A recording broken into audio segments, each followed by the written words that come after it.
friends, and welcome to today's video. Are you planning on getting into the RV life? Even more so, are you planning on doing it by yourself and going solo? If so, then stay tuned for this video that's going to talk about some of the harsh truths that you need to know and my tips and tricks on how to battle the negatives of the solo RV life.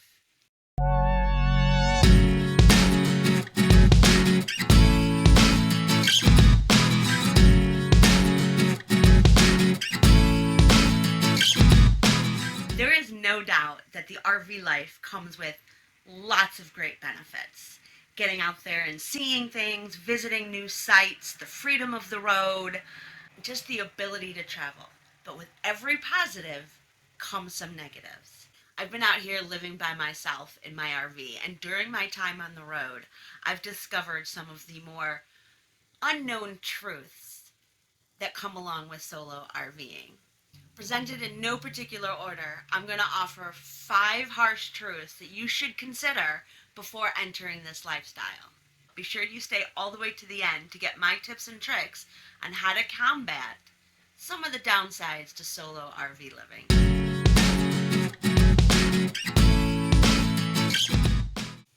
Ask anybody whether they're doing this solo, full-time or part-time. Owning an RV is going to be more expensive than you think. Not only do you have the expenses of the RV itself, but the equipment that goes with it. RV requires very particular items in order to be able to operate your RV.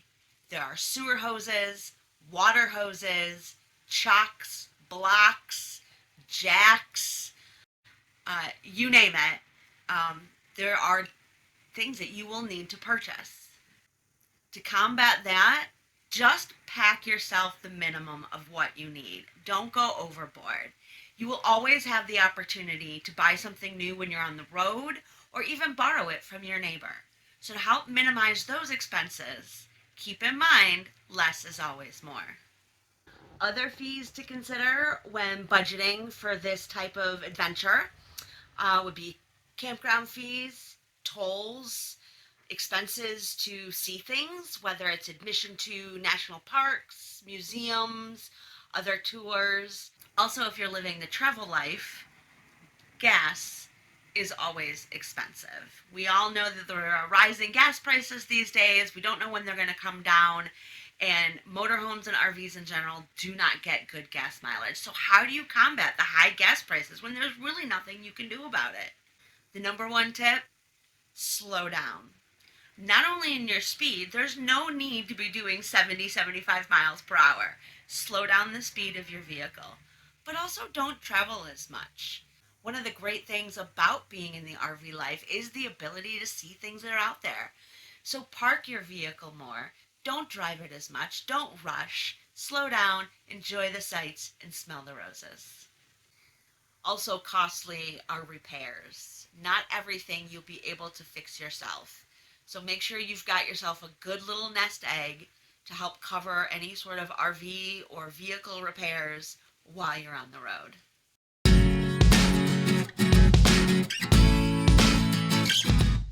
When you're out here by yourself, you have to do everything by yourself. You are setting up camp, breaking camp, driving, doing the planning, doing the cooking and the cleaning. Everything is by yourself, and it can be super tiring. So what are a few things that you can do to prevent that? There is no reason to rush. If you have to spend a couple more days in one place so that you can rest, listen to your body and do that. Try to spread out your tasks. If you know that move day is tomorrow and you're going to pack up and head out to your new spot, start some of those tasks today. There's no need to get up at 6 o'clock in the morning to try to get everything jammed in on move day. Do yourself a favor and spread some of those things out. And then stop when you're tired. There's nothing worse than being a tired driver when you're on the road.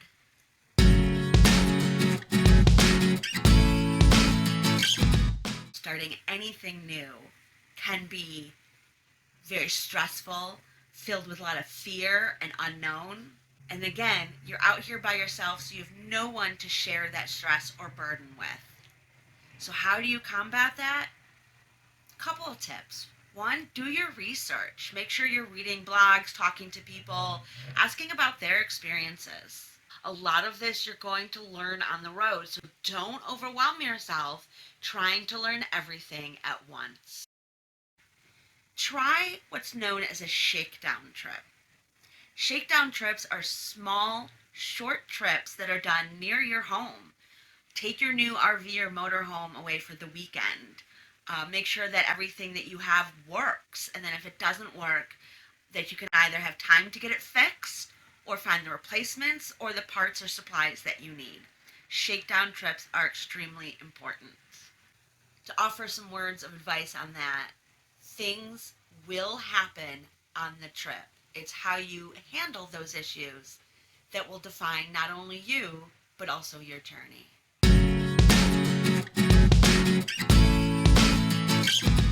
A lot of people love the solitude of the solo RV life. It comes with a lot of benefits, but there are times that it can be lonely when you're by yourself. So, how do you combat the loneliness? Well, my first suggestion is to be sure that you have a strong support system in your home base before you leave. Whether that's somebody that you can call or text or social media or however you choose to communicate, a strong support system of your friends and family help to combat that. If you're going up against negative resistance when you're on the road, you're going to feel that resistance.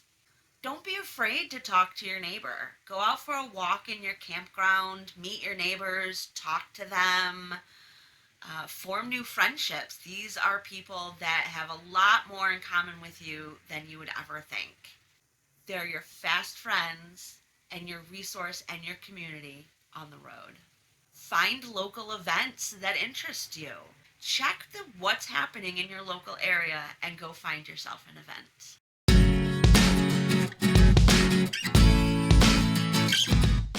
There is a lot of work involved in just the regular maintenance of owning and operating a motorhome or an RV. There's the simple tasks of maintaining your tanks, emptying your black and your gray, maybe lubing your slides or your hitch, regular oil changes, checking your tires. If you're not comfortable with tools or getting your hands dirty or emptying your own poo into a dump station, then you may need to reconsider. Do your research first and make sure you understand what is needed to keep your rig safe and up to date. There's a lot of videos out there, some great blogs, and there's always a friendly hand at a neighboring campground. If you have questions, you can ask somebody. But you must be willing to get your hands dirty. And don't let this video deter you. There are fantastic things about being out on the road, living the solo RV life. The sights that you get to see, the people that you get to meet, the freedom that comes with it, and the empowerment to know that you've been able to do this. Nobody ever says that this needs to be permanent. So if you do get out there and find out that it's not for you, that's okay too. Nobody's going to blame you for going out there and trying to live your best life to determine that your best life is not on the road. Those are decisions and things that we all come across and we all have to face. But I do want everybody to realize there are hurdles that need to be considered if you're going to enter into this life. I wish everybody the best of luck. I wish you safe travels wherever your RV may take you. Be sure to watch all the rest of my videos for more about life on the road and my travel blogs of all the fabulous places I've been.